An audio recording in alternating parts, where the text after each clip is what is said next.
Udumo kuNkulunkulu kweliphezulu nokuthula emhlabeni kubantu abathokozelwa nguye. Babunze bantu yakubingelela ndlalifa izulu ngithi uJesu Kristu inkosi. Siyambonga uNkulunkulu wethu kakhulu, siyamdumisa bangcwele. Akekho ofana naye, akekho njengaye. Dumo lonke lumfanele. Siyabonga ke ukuthi sibone usuku lwanamhlanje oluhle ngalendlela usuku lwangoLesine. Masikhumbuzane ke ukuthi siqaphele umbiko osemqoka ntambama osiyalelayo ukuthi kwenzakalani ngelempela sonto. Yini esisubmithayo, yini esingayisubmit. Unake umlayezo osemqoka bese wenza njengoba kwenziwa noma kushiwo, ungabi ophumela eceleni. Isono esikhulu nesono esincane asikho, ziyafana izono. Isono sokungalaleli sinesijezisi esifanayo nesono sokungalaleli, ukuhlukene kona ukungalaleli. Kodwa igama konke ngena phansi kwegama lokungalaleli. Nokunganaki, ngiyasaba ngoba abanye bathi abanakanga. Jeremiah 48 verse 10 uthi maqalekise umuntu owenza umsebenzi kaNkulunkulu ngokunganaki. So uzilandela isiqalekiso nje ngokunganaki. Ngiphinde ngicela iphele lento ukuthi kuthiwa ifoni yazicofa. Akho foni ezicofayo. Iphutha nje lelo athi umuntu ifoni yazicofa. Izicofa kanjani ifoni? Izinezandla, iyazithinta. Wena obuphethe ifoni. Thana wena bengibamba ifoni ngayibamba kabi kwase kucindezeleka ama-emoji. Hayi ukuthi izicofile. Ayikahleni bafowethu. Hayi. Amanga nje ahlaza la akho foni ezicofayo la. Ake siyeke nje leyo nto.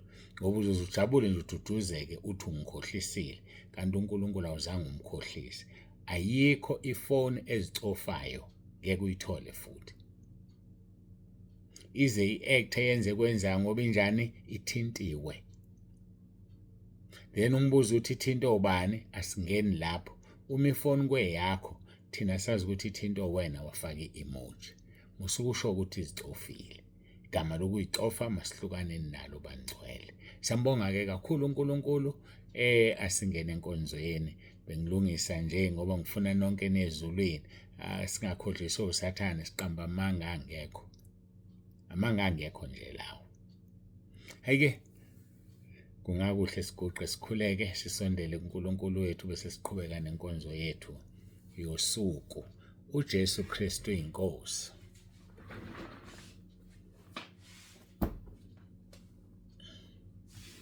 Babolungileyo babongcwele uNkulunkulu wethu nomusa, siyathobeka siyabonga ngalesi sikhathi osipha sona ukuba sizoshare izwi lakho, sizohlukaniselana lona, sizokwabelana lona. Siyakubonga ke Nkosi, siyacela ube phakathi kwethu ngomoya wakho oyingcwele. Siyacela Nkosi ukuthi uzambule, ukhulume ngezwi lakho phakathi kwethu. Sisizeke Nkosi sibe ngabalizwayo, balenze futhi abakhumbulayo ukuthi basazohlulelwa ngosuku lokugcina ngalezi inkonzo. Siyacela ke Nkosi usisize, usilekelele, ube kanye nathi. Khulekela bonke Nkosi abanezidingo, yazazi idingo zabo, yizwe imkhuleko yabo. Khulekela bonke Nkosi abagulayo, uyabazi baphethwe yini. Ngiyacela ubeke isandla sakho baphilise. Ngikhulekela nanoma nayiphi inkinga, ayikho inkinga engaphezulu kwakho njengoba ushilo kuJeremiah 32 verse 27 wathi uNkulunkulu wenyama yonke, kukhona yena okwehlulayo. Siyakubonga ke Nkosi ngakho konke osenzele khona, siyakudumisa. Qhubeka Nkosi wenza umsebenzi. Nginikela kuwena, ngihlale ngilinikela kuwe vele lingelakho. Ibandla lasentabeni endlu kaJehova kuyabonelelwa. Sisize sihambe njengokusho kwezwi. Nginikela kuwena Nkosi ikhaya lezwi owathi ngilisungule. Siyabonga Nkosi ngalo. Siyakubonga uNkulunkulu wethu lineminyaka emihlanu. Lisize Nkosi ulilekelele ikhaya lezwi.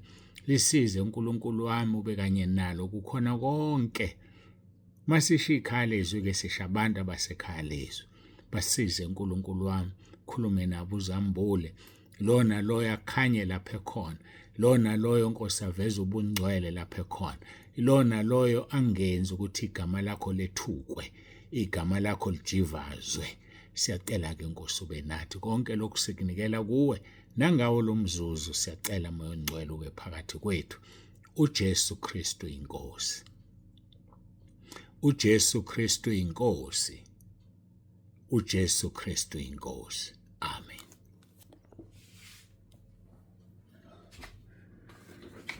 Siyambonga uNkulunkulu wethu kakhulu bangcwele, siyamdumisa. Sisahlangene khona la sikhuluma ke ngesimo songo kaNkulunkulu.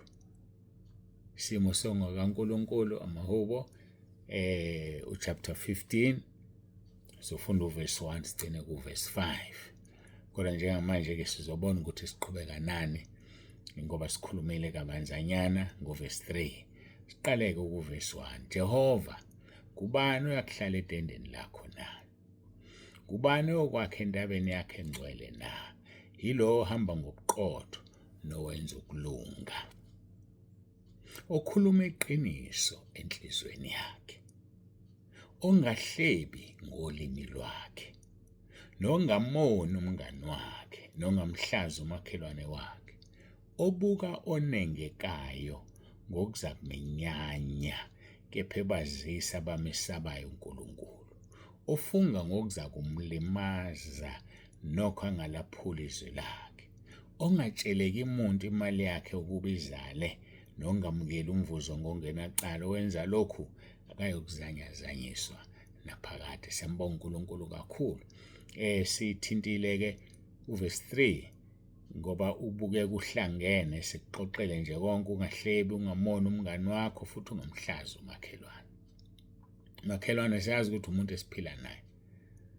Unganeki idirty linen yomuntu, ngoba what goes around comes around. Njengoba umneka nje ubuze bakhe, nawe unabo bakho ubuze bazokuneka. Ukhale mhlambe wena uwes kunaye. Fundani ukuprotectana, kodwa besikhuluma naye umuntu kahle, umtshela ukuthi cha, lokhu nalokhu akulungile, lokhu nalokhu ungakwenzi. Sifunde nje ukuvuthwa sibe badala, singayigaxi endabeni zabantu, singakhulume ngamagama abantu, singahlebi abaholi bethu emabandleni nabaholi bethu emsebenzini, singahleba ama-colleagues ethu ozakwethu noma ngabe ikuphi. Gada ulimi lwakho kungaphumi nalinye izwi elibolile emlonyeni wakho. Lingaphumi nje, ungalimazi umuntu ngowakho umlomo. Walo muntu omlimazayo usazoma phambi kaNkulunkulu. Lithi ku-Abasefesu chapter 4 verse 29, makungaphumi emlonyeni wenu nalinye izwi elibolileyo, kodwa kube ngelilungela ukwakha njengokuswelekileyo. Ngayikhuluma into ebolile. Yazi into ebolile ephuma emlonyeni wakho ingcolisa wena kuqala. Ngeke ngilanise ngomoya onukayo. Uma umuntu enomoya onukayo, ewuzwa lo munye next to you wenze njani, uyaqhela kuwe. So manje uma ukhuluma amagama abolile, udedisa abantu kuwe, ususa abantu kuzokhala wena. Ngoba phela njengoba libolile leli gama olikhulumayo, usho ukuthi liyanuka. Awulizwa wena ukuthi liyanuka, lizwa omunye umuntu ukuthi liyanuka. Yakubona lokho? Uyidalile lento uNkulunkulu ngendlela yakhe. Angazi kanjani kodwa uyidalile. Uma uhamba etoilet, uyokwenza lo msebenzi owenziwayo uma ufika uhlala. Nothi ngoba ulijwayele iphunga lakho, kodwa libekezelela kube lakho, kuphuma kuwe lokho okunukayo. Yebo into engisho. Khona uma uzofika etoilet, kusanda ukuphuma umuntu engazange afuthe lezi zinto eziqeda iphunga elibi, awunyanyi. Ufise nokuphuma ngaso leso sikhathi ngoba khona okwakho. So musulikhuluma-ke igama elibolile ngoba wena uzulibona ukuthi libolile, kodwa abanye abantu bazolibona ukuthi libolile bese beqhela kuwe. Ukhale wena ukuthi abantu bakubalekele, kanti hayi ngoba bekubalekela ukuthi ubolile. Uphefumula into ebolile, unele uvula umlomo ukuphuma ukubola. Hlukana-ke nokuhleba, hlukana nokukhuluma ngamagama abantu, ngoba kungcolisa wena kakhulu. ngake ngayilinganisa ngalento ukuthi uma usendaweni nje mhlawumbe userenki kuyaphithiza uzwe nje ngendlebe kukhona ugadlaza inhlambe engaka ubiza omunye phansi kweziketi zikamama wakhe. Kuthini kuwe?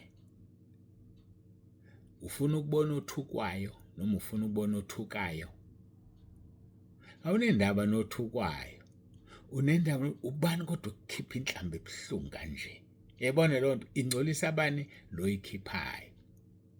So ungalikhuluma izwi elibolile ngoba lingcolisa wena qala before lithinta abanye abantu. Mangaphuma emlonyeni wenu nalenye izwi elibolileyo kodwa kube ngelilungelo ukwakha njengokuswelekileyo ukuze libavezele umusa abezwayo. Siseka uverse 3, ungahlebi ngolimi lwakho, ungamoni umngani wakho, ungamhlazi umakhelwane wakho. Ayikho into ebolile ofuneka iphume emlonyeni wakho.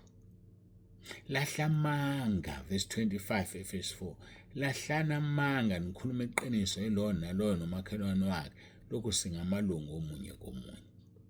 Thukuthelani nengoni ngoba ukuthukuthela sometimes kuyayifikela ku spontaneous, but musukona ngoba mawona wona abani umngani wakho.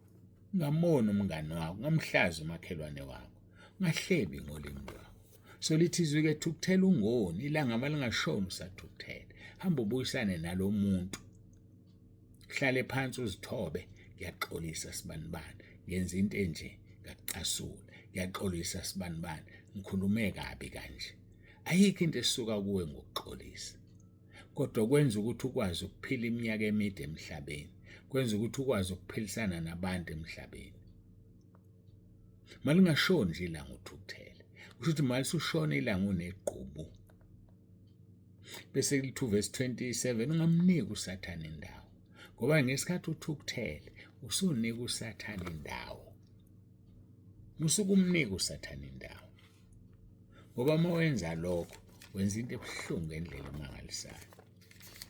Angazi uma lwazi ulaka luhlalaphi. Uma ufunda uMshumayeli chapter 7 ufunda uverse 9 liyakutshela ukuthi ulaka luhlalaphi. Uverse 9 uthi ungasheshi ukuthukuthela emoyeni wakho ngokuba ulaka luhlala ezifubeni zewula. Ulaka nje lihlala esifubeni sesiwula.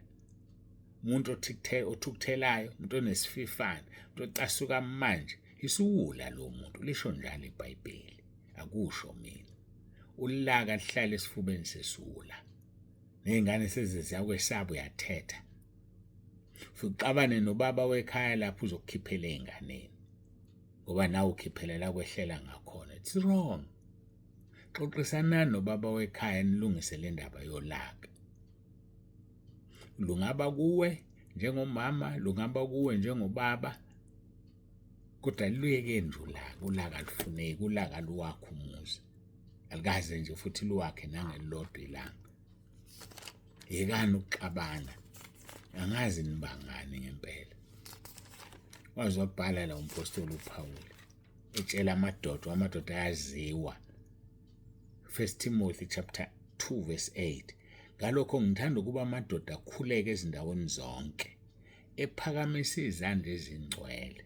Siphakamisa izandla ezingcwele, engenalo ulaka nokuphikisana, because immediately unolaka izandla zakhe ayisekho ngcwele. Immediately unokuphikisana ufuna kugcine lakho ngoba ubaba la ekhaya, izandla zakhe azikho ngcwele.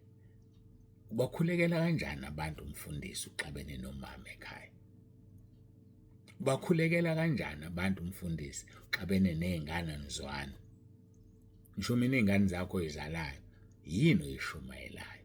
Awuzwani nezingane zakho nixabene? Awuzwani nomndeni wakho, izihlobo zakho noma zakwankosikazi kusawumndeni wakho loyo? Ngithanda ukuba amadoda akhuleke ezindaweni zonke ngoba umkhuleko wendoda unamandla bafowethu. Umkhuleko wendoda, bacela ukuthi umkhuleko wendoda ezindaweni zonke ikhuleke iphakamise izandla. Uyaziphakamisa nje izandla wena mawuthandaza. Ngaphela uma uphakamisa izandla umalutho, ukunikela, ukusarenda. You surrender all to our Lord Jesus Christ. You surrender. Ngithanda ukuba amadoda onke ezindaweni zonke akhuleke ephakamise izandla ezingcwele.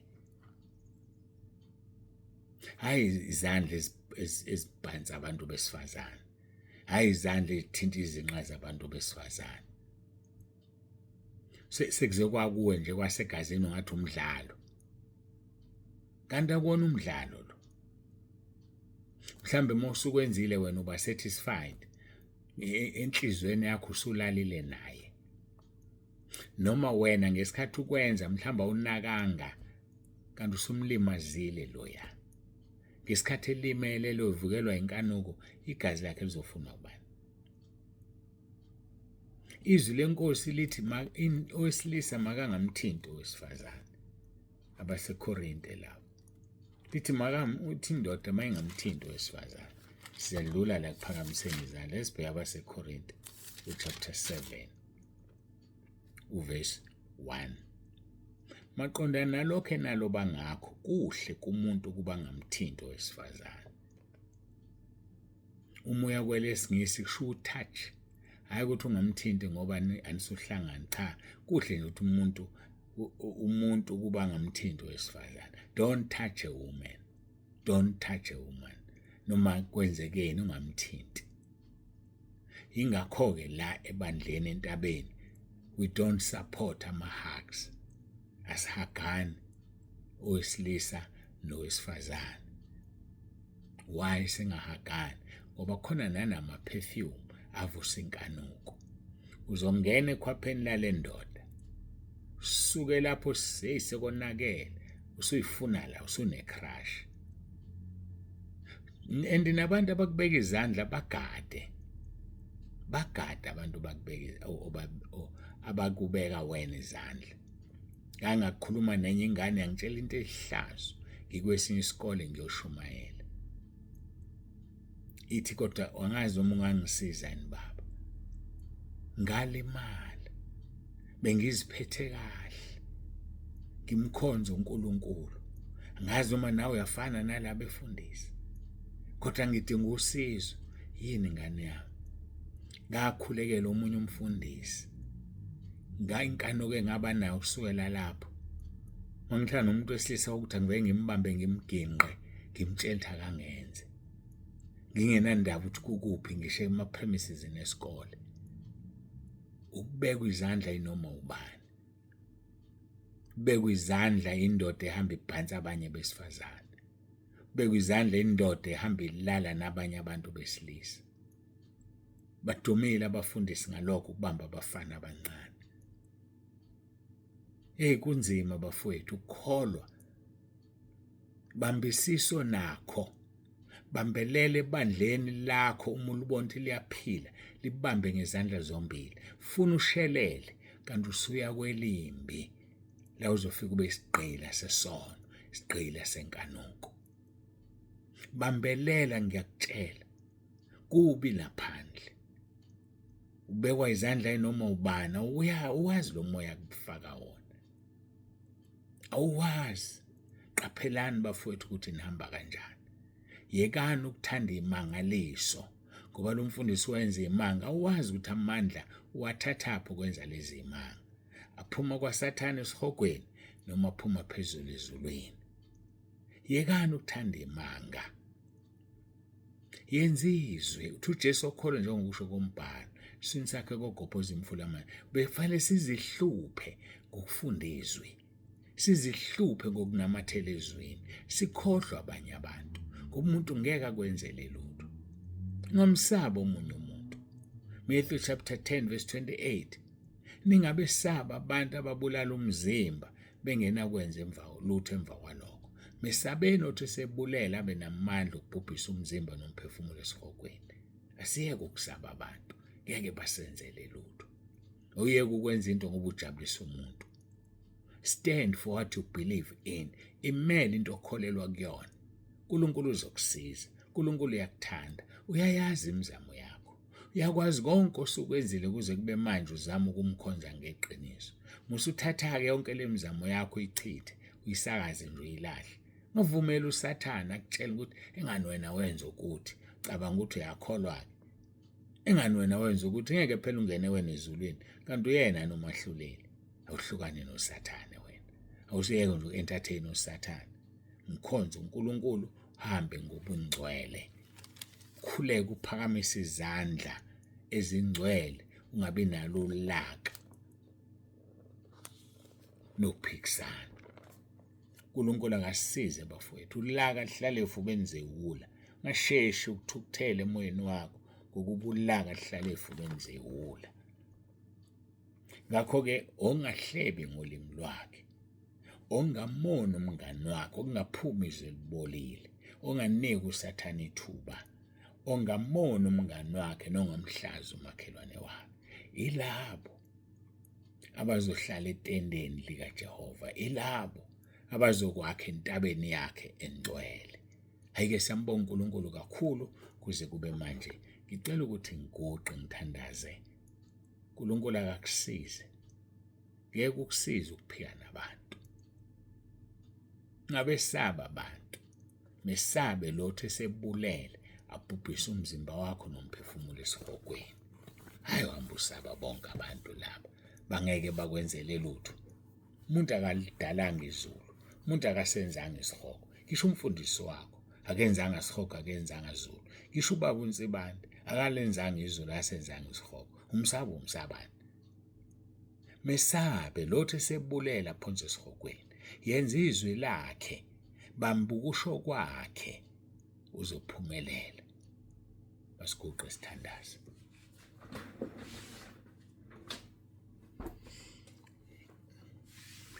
Babongcwele, babolungileyo, uNkulunkulu nomusa, siyabonga.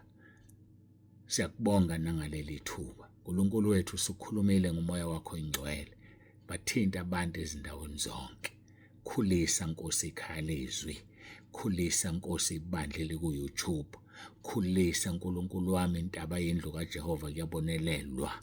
Usisize-ke Nkosi, uyazazi inkinga ezihambisana nokukhula. Siyazi ukuthi wena uyazi into ingakenzeki. Siyakubonga Nkosi ngabazalwane usiphe bona ekhaya lezwi nasentabeni yendlu kaJehova kuyabonelelwa. Siyakubonga ngendlela emangalisayo ngabazalwane usiphe bona ku-YouTube abasilalelayo ngaso sonke isikhathi nabasubscribile. Babusise Nkosi abasubscribile. Ngiyacela uNkulunkulu wami ukuthi sihlale nabo ku-YouTube, sihlale nabo ekhaya lezwi, sihlale nabo entabeni yendlu kaJehova kuyabonelelwa. Siyazi ukuthi kunesibusiso sokuhlala ekhaya lezwi, kunesibusiso sokuhlala entabeni yendlu kaJehova kuyabonelelwa. Uma-ke kunesibusiso, kune-negative impact ukuphuma, kunesiqalekiso ukuphuma. uNkulunkulu wami, basize abantwana bakho bavula amehlo, bazi ukuthi sebefike emkhunjini ozobathatha uyobangenisa ekhaya ezulwini, ngoba thina sikukhonza Nkosi njengokusho kwezwi. Asikhuluma ukucabanga komuntu nomqondo womuntu nokuhlakanipha komuntu, kodwa sikhuluma izwi phezu kwezwi, sichaza izwi ngezwi. Siyabonga Moya Ngcwele ngevangeli osinikeze lona. Busisa-ke kube yilona loyo lalele, asubscribe, ahlale, angene ekhaya lezwi, noma angene entabeni, noma angene noma phike la ebona ukuthi uzothola ukuphila yena, ngoba okukhulu ukuthi umuntu akaphile lapha ekhona kuze sijabule sesifike ekhaya ezulwini. Siyakubonga uNkulunkulu wethu, uNkulunkulu Baba, ngoba konke lokhu kushisekela kwakho kuyokwenza ukuthi kuphumelele. uJesu Kristu inkosi. Amen.